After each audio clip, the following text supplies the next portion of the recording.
Welcome to POTUS 2016, where we call the presidential horse race and pour cold hard facts on the overheated campaign rhetoric. I'm Brian Lehrer. Today, the third in our series, Democracy and Demographics, the Latino voter. If, as some predict, nearly 2 million more Hispanics go to the polls than in 2012, then this diverse group could be pivotal.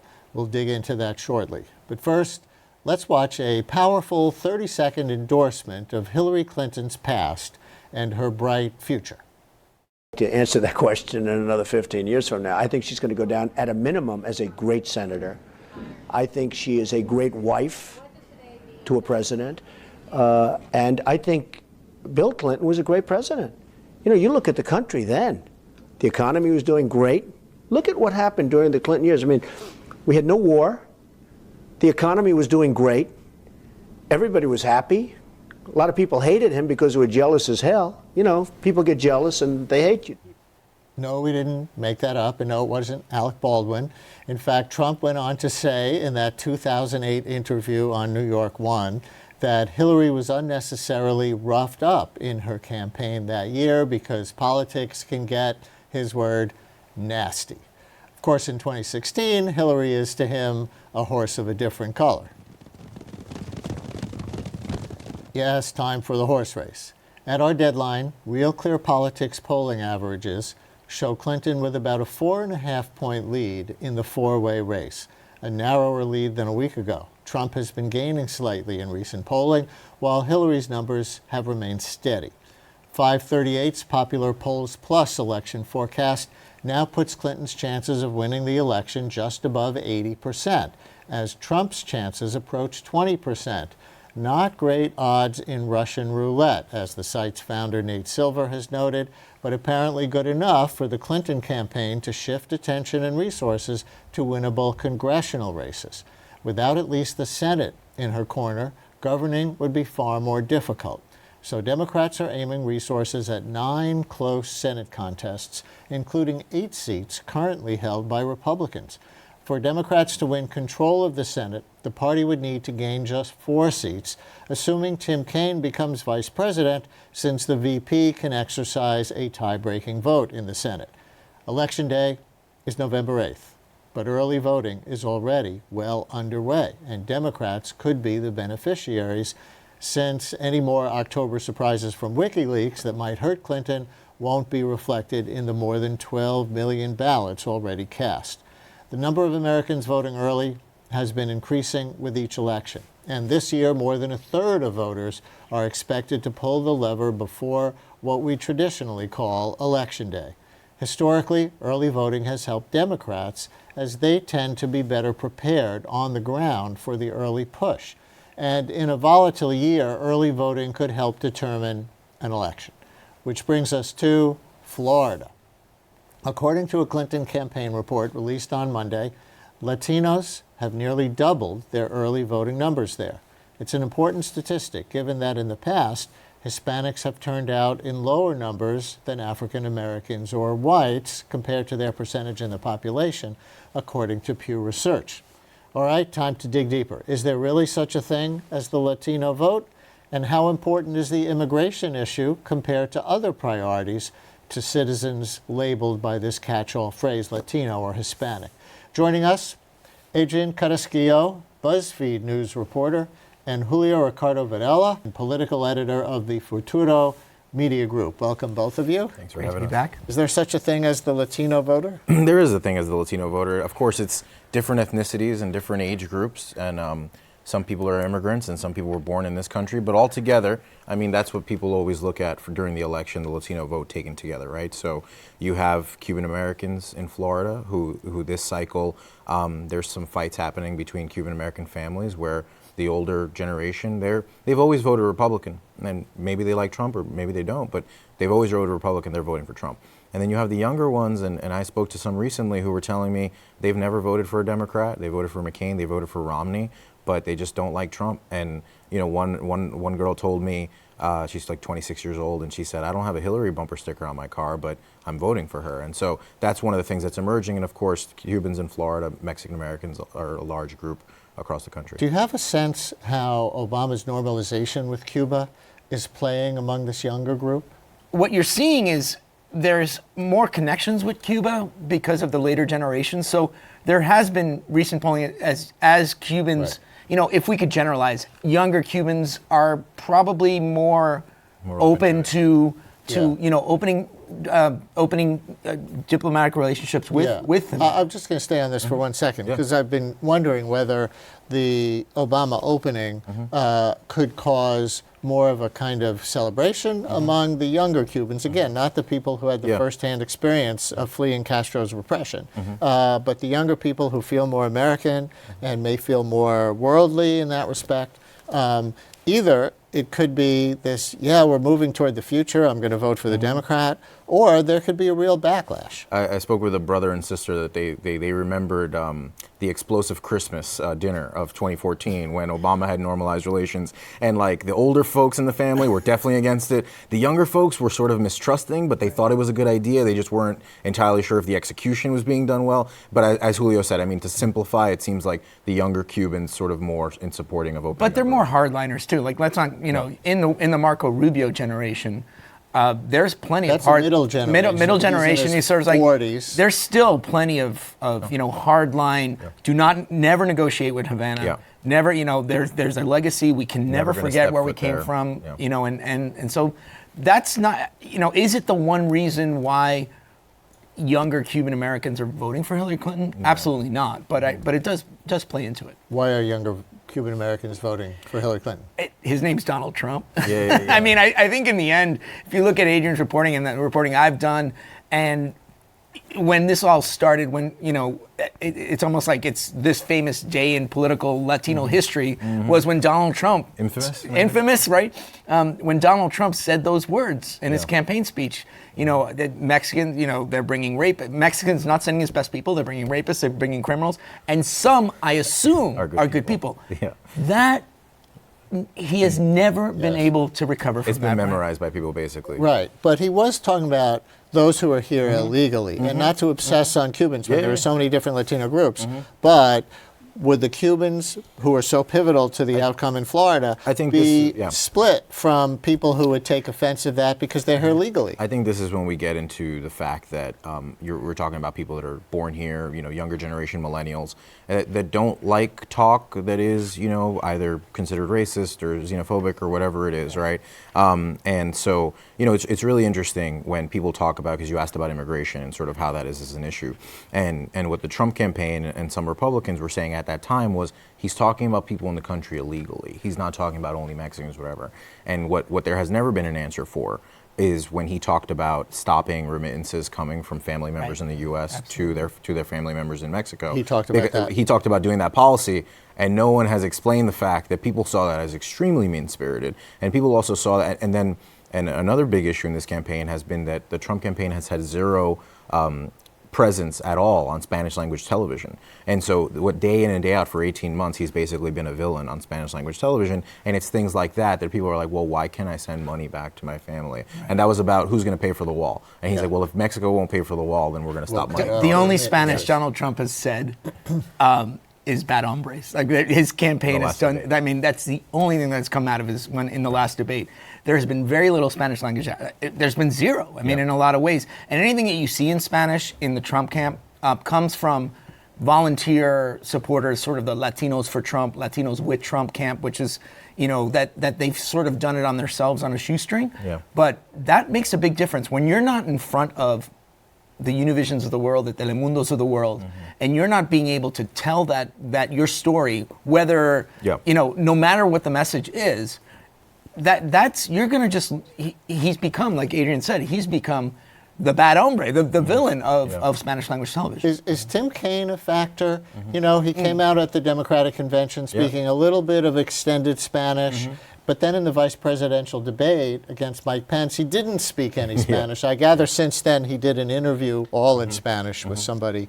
Is he going over? Tim Kaine is a very, very interesting character in all this, because I think one of the things that I would have sealed the deal with Hillary Clinton and Latinos was that if she chose a Latino vice president like a Tom Perez or a Julian Castro, especially someone like Julian Castro, who is Mexican American, who we need to remember is the largest demographic in the Latino voting, like 68%. So Kaine, I don't think has hurt the campaign. I think people see Kaine and go, oh, he can speak Spanish, knowing that not all Latinos speak Spanish. That they're just there's a sector. If you look at the numbers, where it's actually more English dominant. Second generation, third generation. It was seen as I wouldn't say it's disappointment. It was kind of like it would have been good to have. It kind of would have sealed the deal in a lot of ways. At the same time, I think that, for example, there were people that came out immediately when he started speaking Spanish and are like rolling their eyes, right? And so I wrote an article about the fact that, if you listen to the speech when he spoke, when he came out, the lines that he said in Spanish were the ones that were loudest cheered. And one of the things that the Clinton campaign has pointed out is they say that even if younger people are not Spanish speaking first, they're bilingual, and also they point to like market research that basically shows that even if you're not a Spanish speaker every day, when you read a word in Spanish among English words, your eye keys to it, sort of. And so what they're talking about is, and literally he was in Miami the other day for early voting, pushing early voting, and his second paragraph he was talking about in Spanish. And so it's just that contrast that I think it sort of catches your ear, makes you feel, and let's remember that on the other side is Trump, who is doing literally zero Hispanic outreach, and you can say negative. Right. And then you have Kaine, who at least is doing this inclusive, I want, yeah, even if it's token. That's a nice way of putting it. You said 68% of the voters who are Latino are Mexican.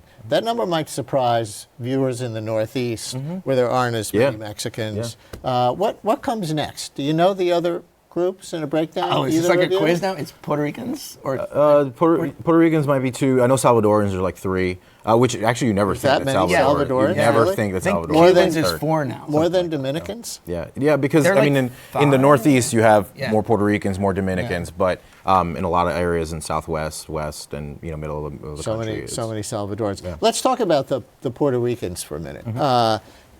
You're an American citizen if you live in Puerto Rico, but you don't get a vote in the presidential election. And I Not know in the primary, You do in the primary. You do in the primary because the primaries are private, so they can choose to include you. But Puerto Rico is not a state, so you don't get a vote in the general election. But I hear that a lot of Puerto Ricans have been moving to Florida. I don't know if that's just to vote, but there's a lot of movement. Things are so bad on the island with the debt and the economy there. How much migration is taking place? Yeah, I mean, I heard something about 3,000 people every week, and a large amount of people are going to Florida, and Julio can speak on this a lot. But one of the things that I found interesting is there's sort of these two dynamics. Puerto Ricans are going to vote for Hillary in big numbers. She needs those big margins in Florida. Most recent poll was something like 74% to 15%. So Puerto Ricans are going to vote for Hillary Clinton. At the same time, as you were pointing to, they're coming here because there's a lot of trouble on the island financially, healthcare wise, don't have jobs. And so they're coming here for real economic pocketbook issues. And the number one thing is not let me go vote. The number one thing is some of them are living in hotels, 7 people in a room, in motels, $20 a night. So that's sort of one of the challenges here of understanding. It's not just about getting that Latino vote out. The Clinton camp really has a challenge with really reaching these people. Over the course of years out of Puerto Rico, we're talking migration in the hundreds of thousands, 300,000, some of the figures. But you also have to remember, there's also Puerto Ricans that have moved from New York to Florida. So this is not just, hey, I'm getting on a JetBlue from San Juan and going to Orlando and I'm going to start a better life. There's also people that have migrated from the Northeast. So you're talking about, New York, Philadelphia, that have moved down to Florida, which are, as we all know, are traditional Democratic, they're coming from traditionally Democratic urban centers. And both of our dads live in Florida. Both of our dads live in Florida, which is a great point. And people tend to forget in 2012, the Puerto Rican vote. That's what carried Obama in Florida, and the younger Cuban vote. And when David Axelrod said younger Cubans, went for Obama over older Cubans, so you start seeing Florida. Puerto Ricans, as my boss Maria Hinojosa says, are perhaps the most important voters in this election. The way that it's been broken down to me, which I think is useful, is it's about 1/3 in Florida Cubans now, 1/3 Puerto Ricans, and 1/3 all the other Latino groups, and that's really interesting to think about. Let's talk about Arizona for a minute, because this is the real surprise. Florida certainly leans a little bit Democratic, and that's what the polls show so far. We'll see how it turns out. But Arizona, there was a major poll that had Clinton +5 in that Republican state very recently. Could the Democrats win Arizona? Purple Arizona? At the presidential level? You know, purple Arizona is that's a very valid description. I think you have to look not only at the numbers that are happening in Arizona, which obviously the Latino population is booming there, but also give the context, right? You have former Governor Jan Brewer, who the Boston Globe. Trumpismo. Yeah, Trump. Yeah, the Boston Globe, I believe it was Matt Visor who wrote about this and said, when he asked her, well, do you worry about the Latinos, about this very same question? Do you worry about the Latinos coming out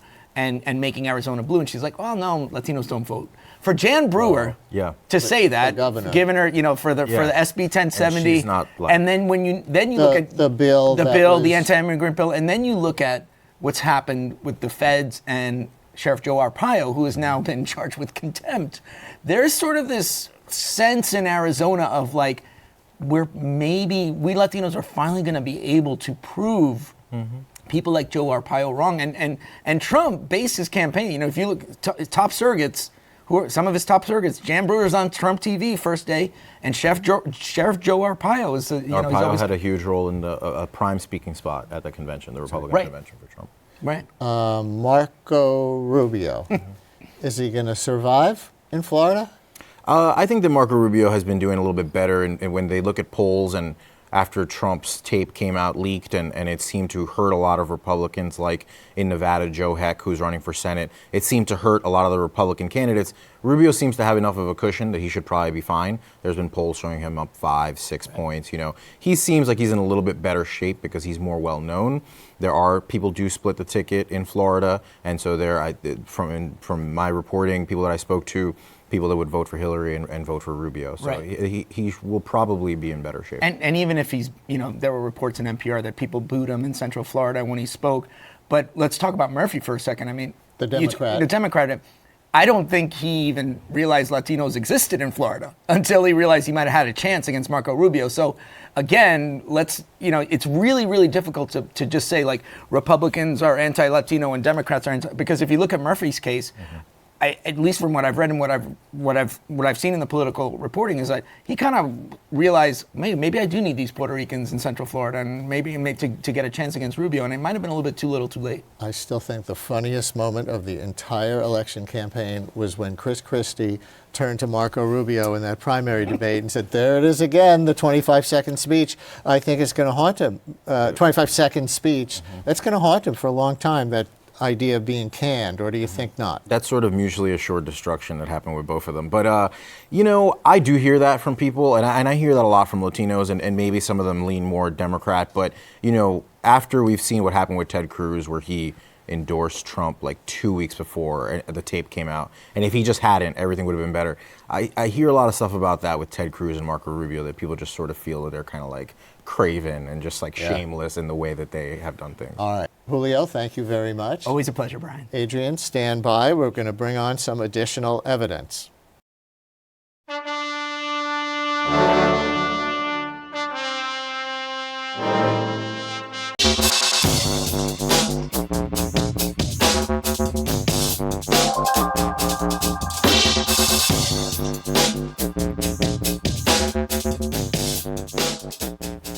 Time for evidence-based politics, where we pour cold, hard facts on the overheated campaign rhetoric.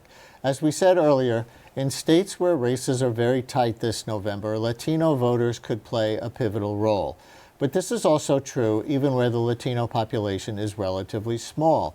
According to a study that measured the influence of the growing Latino electorate in 9 states, that list includes Ohio, Virginia, Wisconsin, Pennsylvania, New Hampshire, and North Carolina, as well as better-known Latino strongholds like Florida, Nevada, and Colorado. Here to explain this report is Laird Bergad, Director for the Center for Latin American, Caribbean, and Latino Studies at the City University of New York's Graduate Center.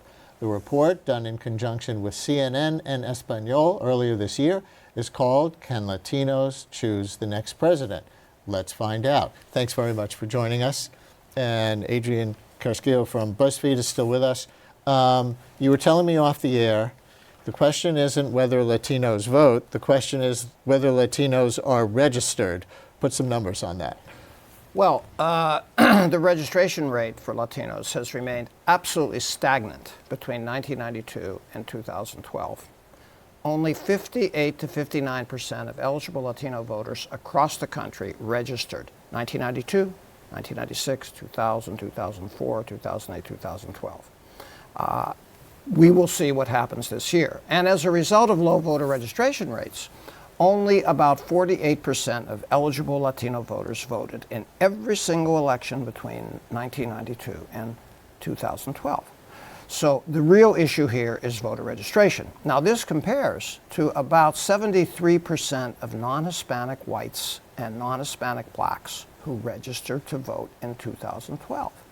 And so the latent or potential influence of Latinos on national politics is being severely mitigated by these low participation rates. Now, having said that, because of demographic growth, the Latino vote has increased as a percentage of all voters. About 8 to 9% of all votes cast in 2012 were Latino votes. I'm estimating that's going to be about 10% in this election. So it's marginal, that increase, but something. It's something.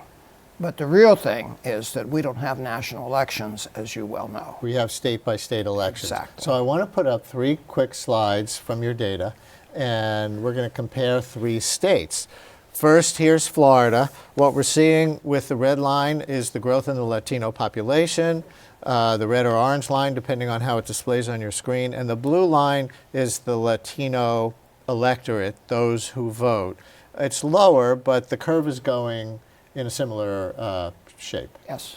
Now let's go to Nevada.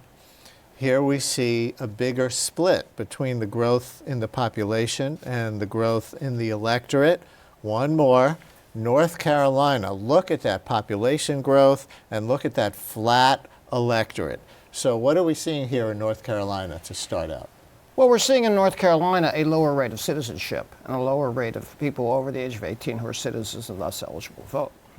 Now, it's debatable whether North Carolina can be classified as a toss-up state at this point, but we have to keep in mind that Latinos only constitute approximately 3% of all voters there. In a razor-thin election, they heavily supported Obama in 2012 in North Carolina and could make a critical difference. Do you think it'll only be about 3%? I think about 3% of actual ballots to be cast in the state of North Carolina. Will be. And that compares to like 23% from the stats that I've seen in Florida. So that's how important, in terms of Latino numbers, the state of Florida is. The other thing that matters, and I think that is not often talked enough about, is the way in which, so how is the Clinton camp doing Latino things compared to Obama? It's not some sea changes. It's sort of step by step and sort of improving on things. And so one of the things the Obama campaign did was they experimented with doing English language ads aimed at Hispanics. Clinton campaign has done that more. One thing the Clinton campaign has that the Obama campaign didn't have in some places, Latino voting directors. They have one in Ohio. And you actually mentioned, and Obama did not have one in Ohio. So when you're talking about some of these states, you don't even think about Latinos in Ohio. But they're trying to get out that vote from groups that they're gonna have larger margins with, even if they're smaller. But if you have a very close state that's won by 500 votes, even 2% of the population, if it becomes 3% of the population, and they're voting very heavily for one candidate or the other, could turn out to be decisive. Oh, absolutely. But the real story of this election is Florida, when we talk about the Latino vote. And let's backtrack a little bit. 45% of all eligible Latino voters are concentrated in California and Texas. So we have to keep that in mind. And so there are 9 states where about 80% of all Latino voters are concentrated. So Latinos are not having an influence at the national level. They're having influence in a particular state, and Florida is the big prize here. What about Latino registration within parties? If we look at the last 3 presidential elections, George Bush got over 40% of the Latino vote. McCain was in the 30s, Romney was in the 20s. And one could predict, not just because of the trend line, but because of what he's saying on the campaign trail, that Donald Trump will be in the teens. Well, I would think that would be the case, but I think that again, this is a state-by-state thing. we can't look at the national level data, and that's why Florida is so important. Now, Florida is one of the few states in the United States that publishes statistics on voter registration by race and ethnicity. They began to collect data in 2006, and what we've seen among Latinos is a very, very clear trend. In 2006, 37% of all Latinos in the state of Florida were registered as Republicans. That's declined to 27% as of August 1st, the last data that I had a chance to examine of this year. In the meantime, Democrats have increased to 38% of all registered voters in the state, and what is also significant is the rise of independents. That independents and Democrats account for approximately 3/4 of all registered Latino voters in the state of Florida. Who are the Trump voting Latinos? This is what we're going to end on. Because I do get phone calls on the call-in radio show that I also do from Latinos who say, hey, you know, all this stuff, I dismiss it. There's not that much he's going to be able to do to us in terms of discrimination, and I want the jobs that I think Trump is going to create. Is that the profile of I the wrote Trump a Latino? story called Meet Trump's Hispanics, and I spoke to 15 Latino Trump supporters from across the country. And I think that there were some similarities to the general look of what his supporters look like. It was more men. I had reached out to so many people, 50 people, and out of all the ones that I could find and some of the ones that I found on the ground, it was not a lot of women. So more men, more military. There were a lot of them were former military. And so literally people looking for a strong man, right. You know what I mean? And somebody who's just sort of that they feel is going to secure both the border and foreign policy. And so that was sort of interesting to me. And then I spoke with a couple people in Arizona, and one guy said he's Mexican American, and he said, well, you know, he knows people who are here undocumented, and then he sort of almost seemed to find himself in a tough position where he wasn't sure. He's like, I support him, but you know, I guess I'm not sure what would happen to those people. All right, we got to go. Thank you both very much. Thank you. And that's POTUS 2016 for today. We're here each week at this hour calling the presidential horse race and pouring cold, hard facts on the overheated campaign rhetoric. Already 12 million have cast their ballots in absentee and early voting. Turnout at the polls will be key. Unlike those Brits who wanted to stick with the European Union, don't stay home and let others decide your future for you, no matter what side you're on. I'm Brian Lehrer. Thanks for watching.